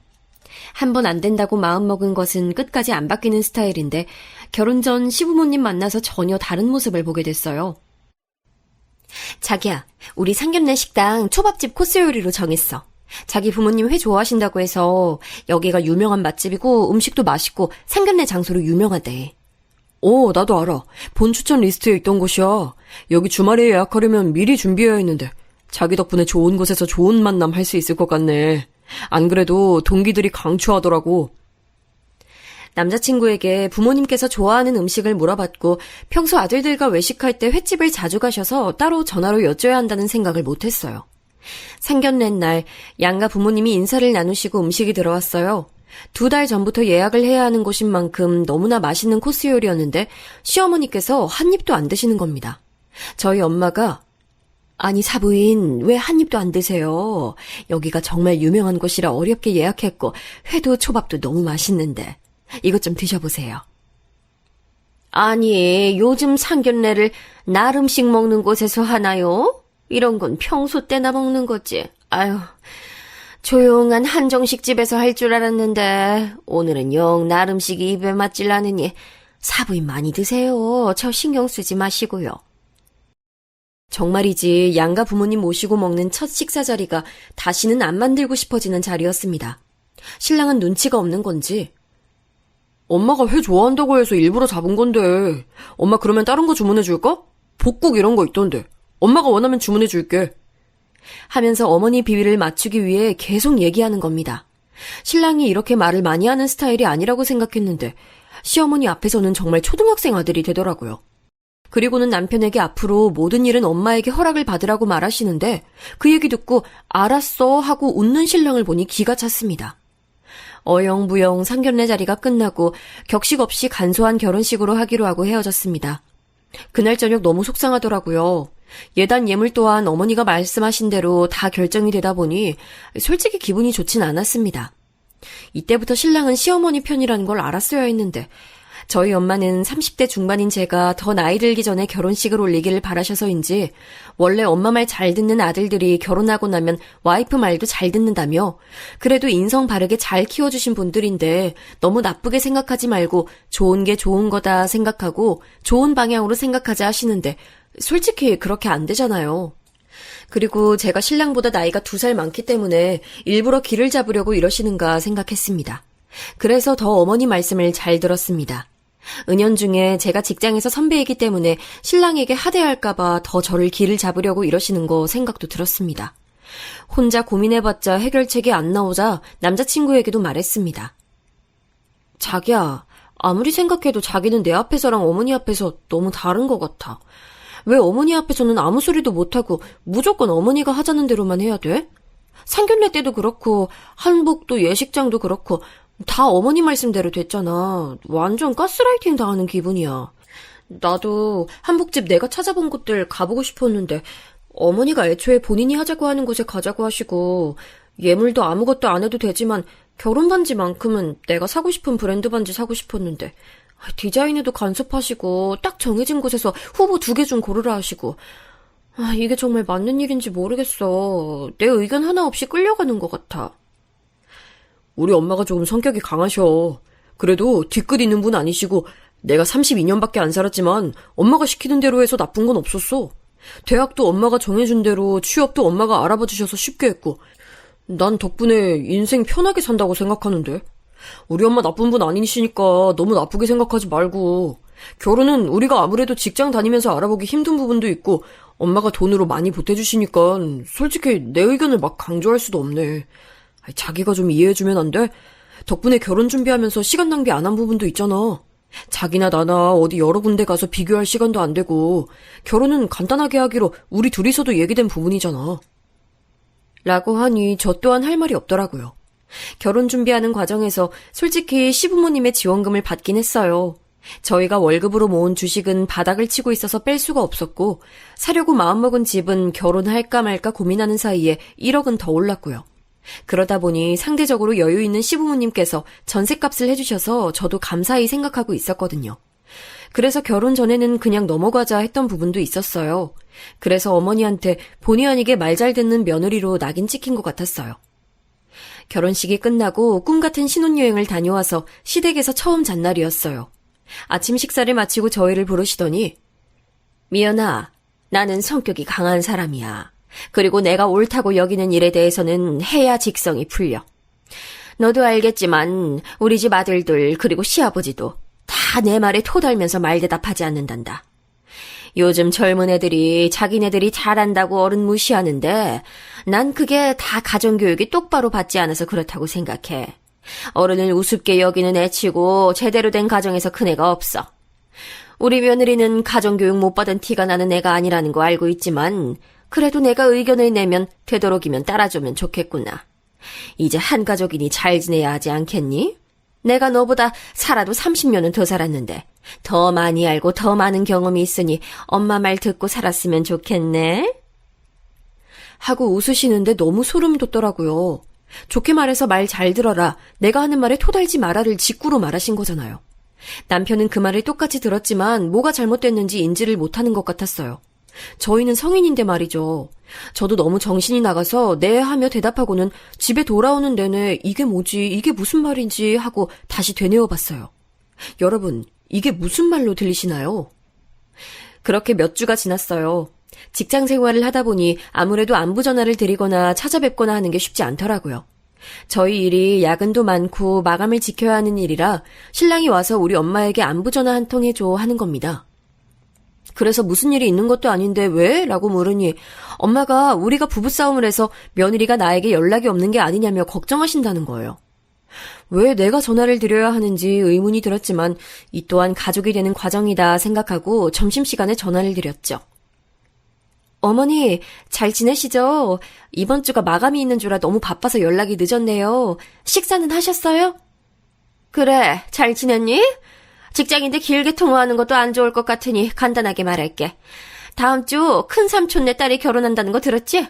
서산까지 가야 하니 10시에 우리 태우고 가면 될 것 같네.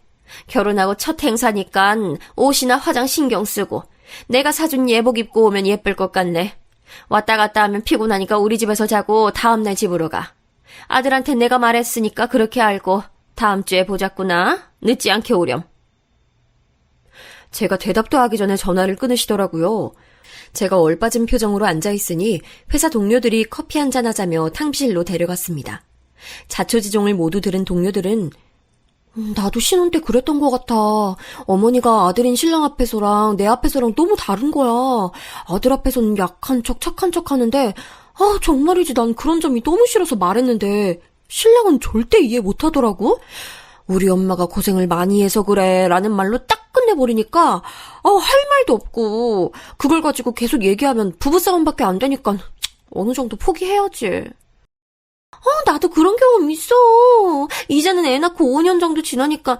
그리고 애 또한 어머니가 케어해 주시니까 솔직히 아무 소리 못하고 사는데 어머니가 독불장군 스타일이셔서 우리 애 뭐 사주는 것도 자꾸 간섭하시는데 정말이지.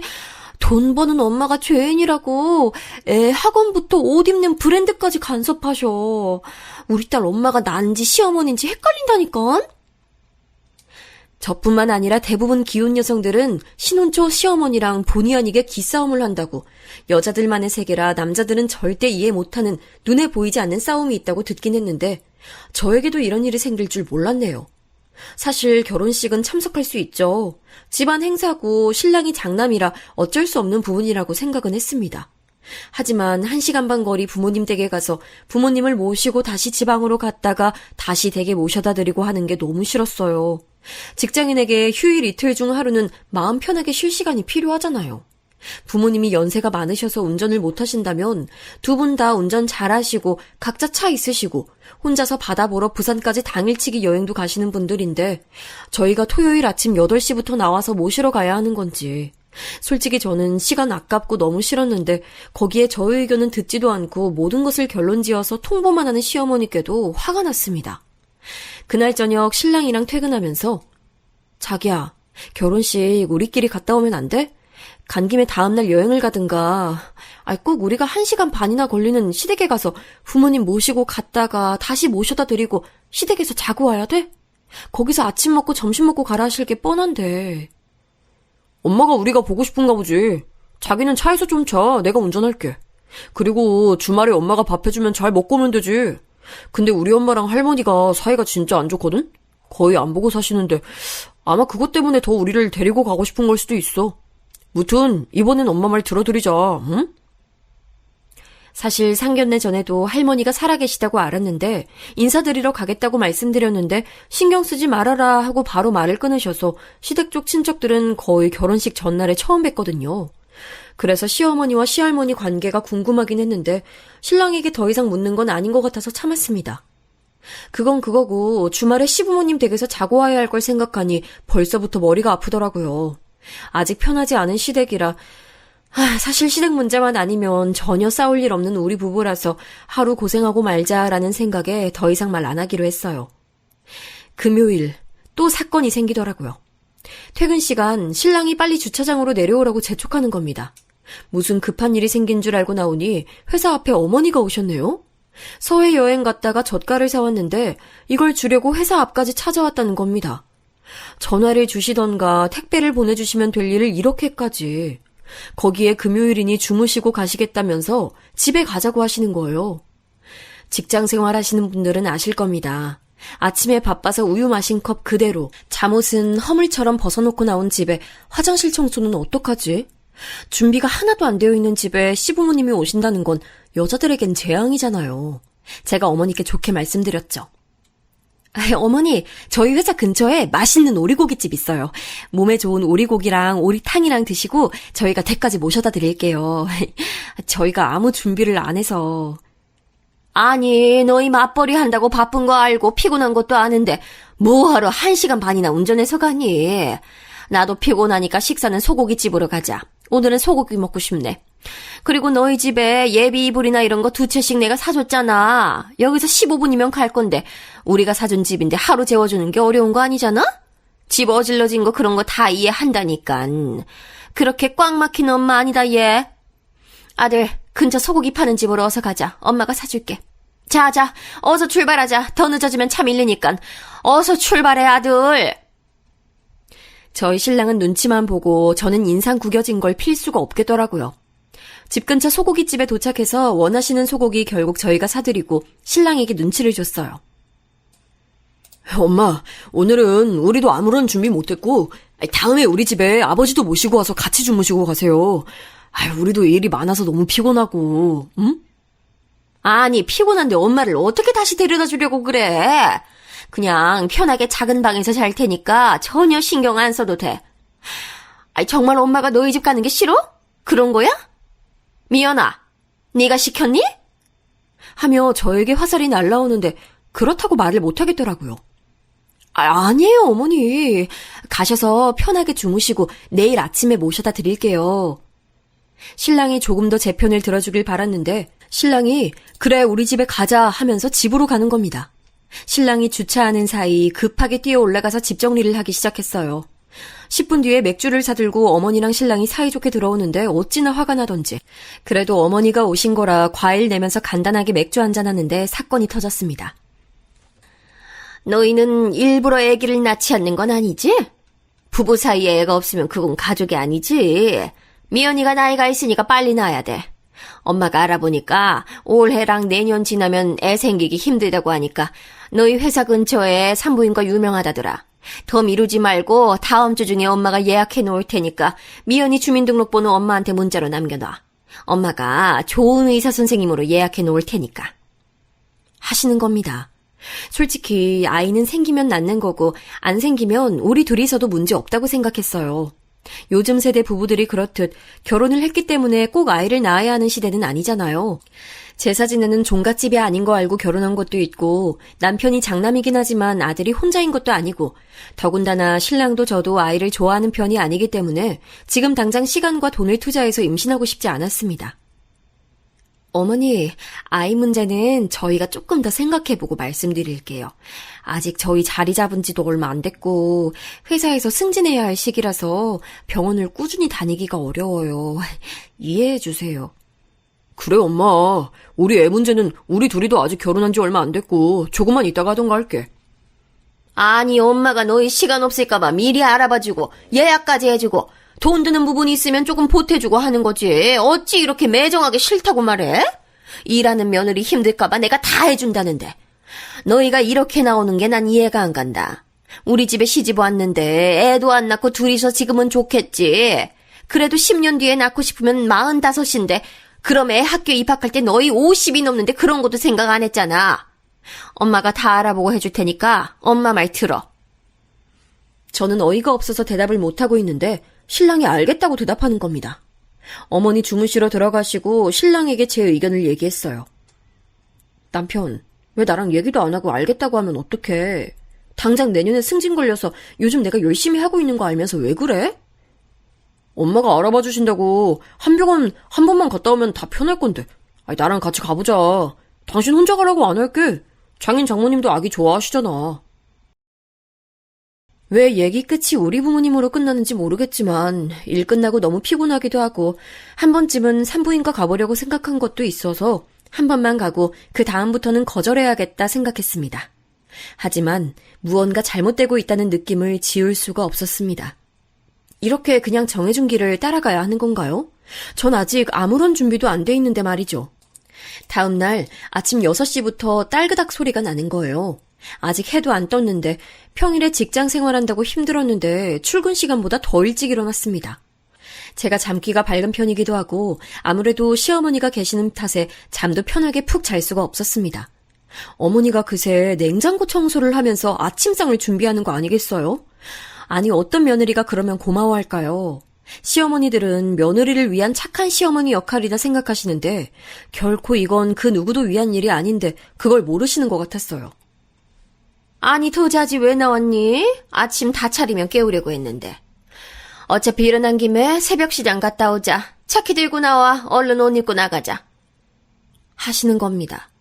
역시나 제 의견 따윈 묻지 않으시고 차키 들고 나와라 하시는 거 보니 어이가 없었는데 신랑을 깨우려고 하니 평소 직장 다니느라 피곤할 텐데 아들은 두고 저랑 둘이서 가자고 하시더라고요.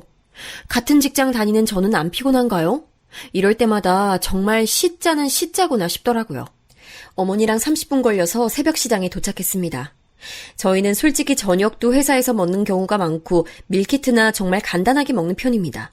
퇴근하고 와서 재료 손질해서 음식할 힘도 없을 뿐더러 요리에 재능도 없고요. 그런데 어머니는 파, 양파, 마늘부터 다 한 망씩 사시는 겁니다. 집에 어떻게 야채가 이리 없을 수 있냐며. 직장 다니는 분들이라면 이해하실 겁니다. 일주일에 한 번 해먹는데 파도 한 단, 양파도 한 망 있으면 결국 물러지고 곰팡이 피고 좋은 게 하나 없고 요즘은 한 번 먹을 만큼 소분해서 마트나 쿠팡이나 간단하고 편하게 요리할 수 있는 방법 많잖아요. 어머니께 이렇게 많이 필요 없다고 말씀드려도 다 사놓고 음식하면 일주일 안에 다 먹을 수 있다고 하시면서 두 손 가득 야채, 생선을 사서 집으로 향했습니다. 몇 번이나 너무 많아요. 저 이거 안 좋아해요. 라고 말씀드려도 그냥 주는 대로 먹어라. 다 몸에 좋은 거고 너는 안 먹어도 아들은 먹으니 냉장고에 넣어놓고 잘 챙겨 먹여 하시는데 아, 내 말은 하나도 안 듣고 계시구나 싶었습니다. 저는 생선을 만지지도 못합니다. 식당에서 구이를 먹거나 회를 먹거나 하지만 날 생선을 사서 만지고 굽고 하는 건 싫었어요. 특히 집에서 생선 구워서 냄새가 그 다음날까지 나는 게 너무나 싫어서 집에서는 생선 구이는 안 해먹는 편입니다. 저뿐만 아니라 신랑도 냄새 나는 건 싫어하기 때문에 저희 부부는 냄새가 많이 나는 생선이나 삼겹살은 외식 메뉴 중 하나지 집에서 기름 튀고 냄새 나는 요리를 하지 않아요. 제가 이렇게 저희 상황을 좋게 잘 말씀드렸어요. 그래도 어머니는 엄마 말 들으면 다 해결되니까 엄마가 하자는 대로 했으면 좋겠다 라고 못 박으시더라고요. 정말 독불장군이시더라고요. 그러고는 미연이가 공부한다고 살림 안 배운 건 알겠는데 그래도 이제 시집 왔으면 기본적으로 음식은 할 줄 알아야 하겠지? 오늘 가서 몇 가지 가르쳐 줄 테니까 잘 배우고 다음 주에 와서 밑반찬 해놓으면 챙겨가서 너무 사 먹지만 말고 집밥을 먹어. 건강에도 좋은 거 알지? 너무 음식 안 하고 사 먹음 다 결국 사부인 욕 듣는 거야. 그러니 하나하나 배워서 사 먹는 거 그만하고 해 먹도록 해. 밖에 음식 다 미원 덩어리야. 엄마 말 알아들었지? 똑똑한 애니까 잘 알아들었을 거라고 생각해. 정말 아침부터 정신 없었고 신랑에게 어디서부터 어디까지 어떻게 말해야 할지 고민이 되더라고요. 이런 식으로 어머니 말씀에 수긍하면서 살아서 다 잘됐다고 생각하는 신랑에게 뭐라고 말해야 제 맘을 이해할까요? 어머니의 일반적인 통보식 말과 절대적 권력을 휘두르는 어머니와 어머니 마음에 안 드는 행동을 하면 바로 친정 욕할 것 같은 분위기 때문에 평생 안 아프던 위가 아프더라고요. 신랑도 인정했습니다. 시어머니 성격이 강하시다고요. 시할머니랑 사이도 좋지 않아서 명절마다 시아버지만 할머니 댁에 혼자 가신다며 이번 결혼식장에 가면 시할머니를 뵐 수 있다 하네요.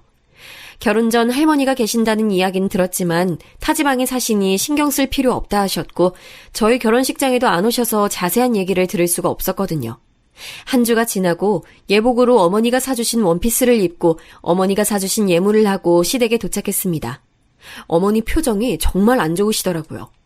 신랑 말로는 평소 아버지는 절대 어머니께 큰 소리를 안 내는데 할머니와 관련되면 늘 두 분이서 싸우신다고. 그래서 인연을 끊다시피 해서 어머니는 시댁 쪽 행사에 참가 안 하시는데 우리 결혼식 때 다들 와주셔서 어쩔 수 없이 가시는 거라고. 어색한 분위기에 서산에 도착했습니다. 결혼식장에 들어가니 할머니가 계시더라고요. 인사를 하고 앉으니 시할머니께서 끝나고 차나 한잔 하자고 하셔서 알겠습니다 하니 시어머니께서 아니 왜 내 며느리랑 무슨 얘기를 하려고 그러시냐고 화를 내시는 겁니다. 식장에서 이러는 건 예의가 아닌 것 같아서 다들 말리는 분위기에 결혼식이 시작됐고 패배까지 무사히 끝난 뒤 사건이 터졌어요.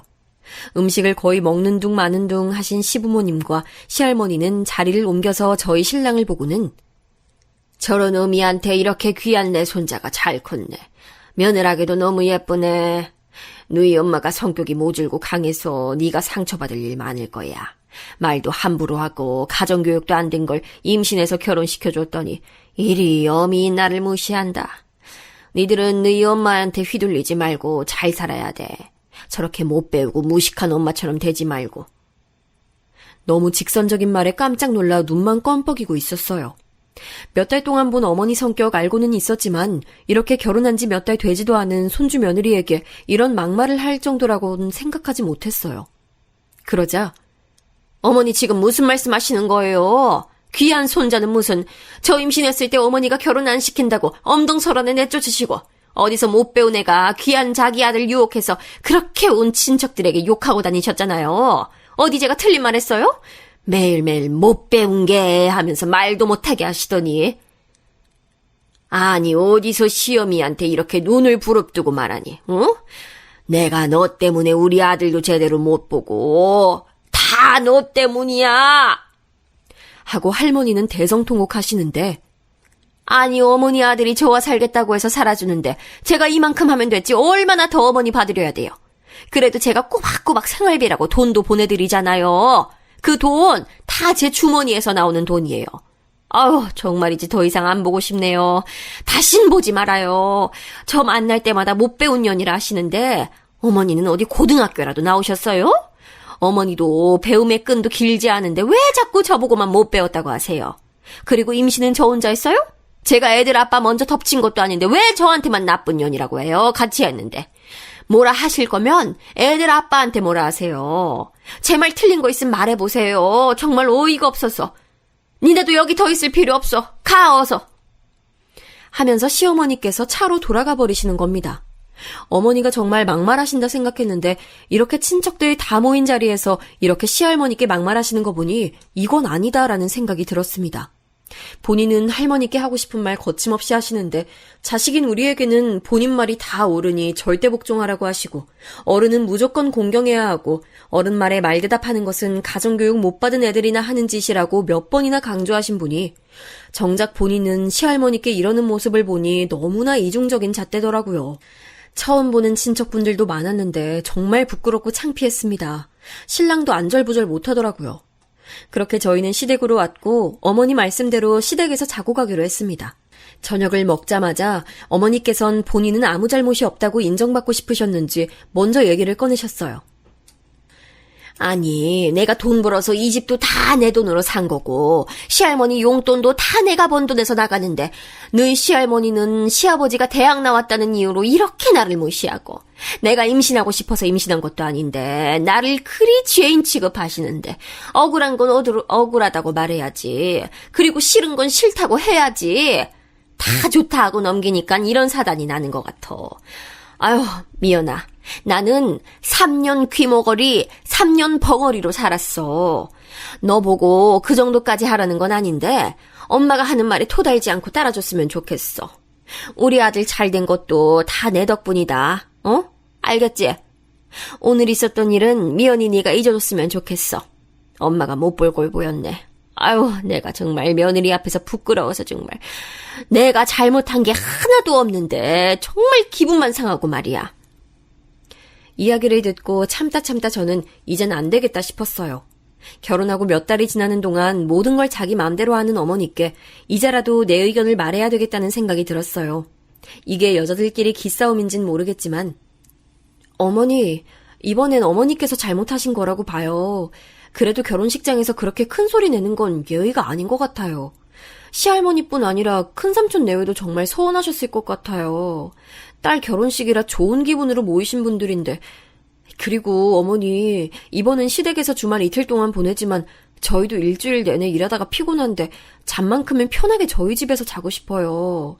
저희도 일주일 중 유일하게 알람 소리 없이 푹 잘 수 있는 주말인데 이렇게 계속 시댁에 있으면 다음 주 내내 힘들 것 같아요. 그리고 저희 부부 아기 문제도 저희 부부가 해결할 일이지 어머니가 나서서 정해주시는 대로 따라야 할 초등학생도 아니고요. 아이 문제만큼은 어머니가 걱정하시는 거 알지만 저희 부부 둘 문제인 것 같아요. 저희가 잘 상의해서 병원을 가든 안 가든 정하도록 할게요. 제가 이렇게 말하니 남편도 그래, 엄마 솔직히 아기 문제는 엄마가 너무했어. 나도 아직 아기 생각 없고 우리가 알아서 할게. 걱정하지 마. 하니 어머니께서 갑자기 막 화를 내시면서 자리를 박차고 일어나시는 거예요. 다 너희 잘 되라고 하는 건데 이렇게 엄마 말 무시할 수가 있니? 어? 어디 나 혼자 잘 살자고 하는 일이야? 미연아, 내 말이 어디가 틀렸니? 너 나이 더 들면 임신하고 싶어도 못해. 그리고 장남한테 시집 왔으면 당연히 애 낳을 생각을 해야지. 내가 언제 아들 낳으라고 대를 이어야 한다고 했니? 어머니, 요즘 세상에 누가 대를 잇기 위해서 아이를 낳을까요? 아이 한 명 키우는데 얼마나 많은 시간과 돈과 애정이 필요한 일인데. 그리고 저희 부부가 아직 준비가 안 되어 있는데 왜 자꾸 재촉하시나요? 저희가 결혼한 지 3, 4년이 지난 것도 아니고. 제가 어머니 눈에는 나이가 많은 것 같으시겠지만 아직 제 친구들 중에서는 결혼 안 한 친구들도 있고 저보다 더 나이 많은 선배도 임신해서 잘 살고 있어요. 요즘은 40에 첫애 낳는 사람도 많아요. 너 어디서 어른한테 대드니? 내가 너한테 어떻게 했는데? 친정에서 시어머니 말에 말대꾸하라고 하시든? 내가 너한테 말했을 텐데 엄마 말 잘 들으면 우리 재산도 다 물려줄 거라고. 다 알아보고 너한테 필요한 것만 알려주고 내가 하는 말만 들으면 다 잘 된 건데 어디서 말대꾸야. 어머니가 그러셨죠. 억울한데 당하고 있는 거 아니라고. 생각해보니 참고 사는 게 능사는 아닌 것 같아서요. 계속 이렇게 결혼 생활 유지하는 건 아닌 것 같아요. 저도 초등학생도 아니고 다 큰 성인인데 제 의견은 말할 수 있잖아요. 아니, 어디 내 말이 틀린 거 있니? 다 너희를 위해서 하는 말인데 이렇게 반대할 일이야? 더 이상 한 집에 있으면 싸울 것 같은지 신랑이 집으로 가자고 하더라고요. 저 또한 너무 피곤하고 기분 나빠서 더 이상 시댁에 있기 싫었습니다. 엄마, 자꾸 이렇게 막무가내로 우기시면 저희도 편하게 못 와요. 하고 나오는데 어머니의 화난 목소리가 대문 밖까지 들리더라고요. 집에 와서 신랑에게 얘기했습니다. 자기야, 난 자기랑 잘 살 수 있을지 모르겠어. 어머니 행동 보면 나랑은 너무 다른 사람이라서 잘 안 맞을 것 같아. 솔직히 우린 이제 성인인데 초등학생 가르치듯 말씀하시는 것도 어머니 뜻대로 안 되면 눈치 받는 것도 너무 싫어. 내가 생각했던 결혼 생활은 이게 아니야. 자기가 어머니 편으로 계속 생각이 들 것 같음 우리 혼인신고 쓰기 전에 정리하자. 나는 어머니 뜻대로 다 맞춰주면서 살지 못할 것 같고 자기는 어머니랑 이런 나 사이에서 왔다 갔다 힘들 것 같아. 지난 몇 달 동안 전화로 문자로 어머니 뜻대로 해드리려고 했는데 도저히 못하겠어. 미안해. 울면서 신랑에게 말했어요. 비록 몇 달이지만 사람에게 시달리는 게 어떤 건지 사사건건 말을 하시는 게 너무나 힘들었습니다. 저랑 성격도 정반대시고 신랑도 다 듣더니 본인이 엄마에게 잘 얘기해서 이 사건을 해결할게 하더라고요. 우선은 자기를 믿고 조금만 기다려달라고 말이죠. 한 주가 지났어요.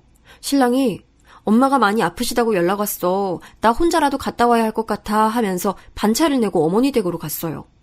그렇게 어머니는 아프다는 핑계로 아들과 며느리를 부르시고 머리가 아프다 어지럽다 하시면서 와서 이거 해라 저거 해라 시키시더라고요. 그러고는 다음 주에 저희 집으로 온다고 통보를 하시는 거예요. 저희 집 근처 대학병원에 가야 하신다고. 신랑은 그날 출장이라 저보고 본인을 모시고 가라고 하시면서 머리가 너무 아프고 손도 떨리신다고 막 가슴도 아프다고 하시는데 괜히 잘못했다는 생각 반 내 탓이 아닌데 모든 일이 내 탓으로 일이 진행되는 것 같아서 마음이 불편했습니다. 어머니를 모시고 온갖 검사를 다 했습니다. 저 또한 하루 월차를 쓰고 최대한 어머니 비위를 맞춰드렸어요. 아직 젊으신 시어머니시지만 혹시나 큰 병이라도 있으셔서 아프신 거일까봐 걱정이 됐어요.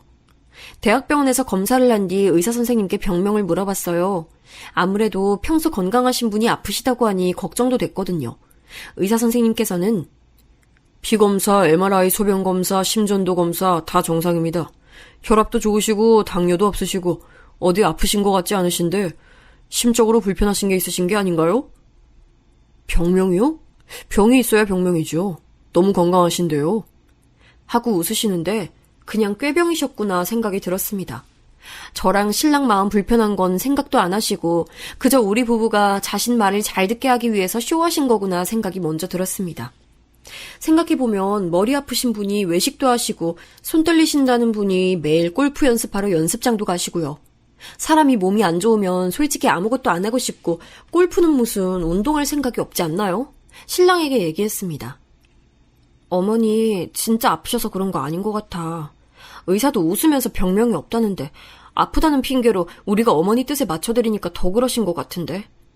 이제 나는 이 일에서 손 뗄래. 어머니가 이 일 핑계로 다시 우리 부부 일을 어머니 맘대로 하고 싶으신 것 같은데.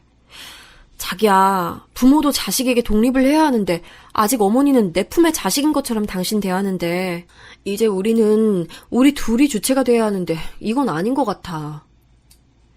어머니는 그날 아무런 병명이 없다고 하시자 바로 집으로 가시더라고요. 그 뒤로 한 달간 별다른 연락이 없으셨습니다. 자신이 쇼한 걸 며느리 앞에서 들켜서 창피하신 건지 조용히 한 달이 지나갔어요.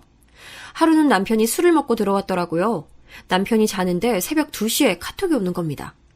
회사에 급한 일이 생겼나 싶어서 핸드폰을 열어보니 어머니의 무자비한 카톡 테러가 시작됐네요. 아들, 내가 너를 어떻게 키웠는데 내 모든 시간과 애정을 주고 키웠다. 엄마가 하자는 대로 잘했잖아. 엄마 아들, 우리 아들, 사랑하는 아들. 엄마가 하는 말 듣자. 엄마가 살면 얼마나 오래 살까? 엄마가 할머니에게 무시당해도 너 하나 보고 살았는데 우리 아들이 이렇게 나오면 안 되지. 엄마는 저 하나 보고 살았는데 언제 엄마가 하자는 대로 해서 실패한 적 있었니? 사랑한다 내 아들. 이렇게 지난주 내내 계속 카톡을 하신 겁니다. 저에겐 한 달 동안 연락이 없으셨지만 신랑에게는 계속 앓는 소리 하신 것 같더라고요. 저도 어느 정도 눈치를 챘지만 이것 또한 해결하고 넘어가야 앞으로 결혼 생활이 문제 없을 거라 생각했습니다.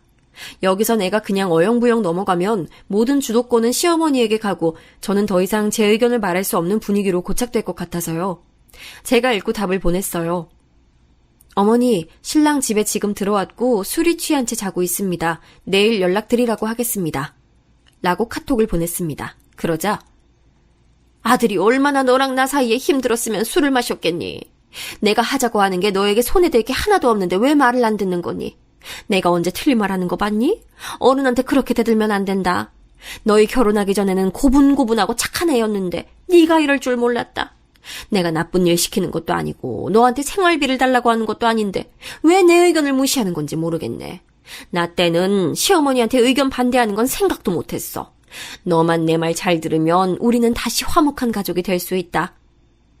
하면서 다시 저에게 본인의 말 잘 듣는 인형이 되길 바라시더라고요. 어머니, 저도 제가 하고픈 말은 해야겠어요. 아무리 가족이라도 한쪽 의견만 듣고 무조건 맞다고 할 순 없어요. 안녕히 주무세요. 내일 출근해야 해서 이만 자도록 하겠습니다. 라고 답을 보내고 날밤을 새웠네요. 여러분이라면 어떻게 하시겠나요? 어른 말이라면 무조건 들어야 한다는 어머니. 본인은 시어머니에게 친척들 있는 자리에서 본인의 어머니 말에 하나하나 반박하면서 자기 할 말 다 하시고는 저에게는 어머니 의견을 무조건 따르는 착한 인형이 되시길 바랍니다. 이런 가족의 울타리가 유지될 수 있었던 건 아마 시아버지의 체념과 아들에 대한 가스라이팅으로 이뤄진 것 같은데 전 그렇게 살고 싶지 않았어요. 신랑 또한 이제서야 뭐가 잘못된 건지 알더라고요. 신랑도 어머니도 결혼하면서 서로에게 독립할 시간이 필요하다는 생각을 했습니다. 생각해보면 자취 한 번 한 적 없는 신랑은 30년 동안 어머니의 품속에서 산 거랑 마찬가지잖아요.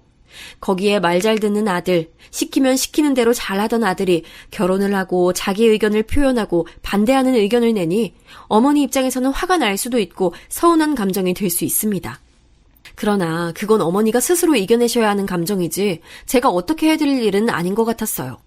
저희 친정 부모님 같은 경우 저는 자식이지만 하나의 인격체로 제 삶을 알아서 살 수 있도록 독립적으로 키우셨거든요. 모든 일에 제 의견을 물어보시고 책임을 지는 것도 본인이니 본인이 원하는 대로 하는 게 제일 좋은 일이다 하시는데 친정과 너무 다른 분위기의 시댁은 정말이지 한숨만 나오네요. 결혼은 가족과 가족의 만남이고 두 개인의 결합이 아니라 가족 간의 결합이라고 하는데 그 말이 무슨 말인지 절실히 느껴지네요. 아직도 여전히 신랑은 좋지만 이 결혼 생활을 잘 유지할 수 있을지 의문이 들었어요.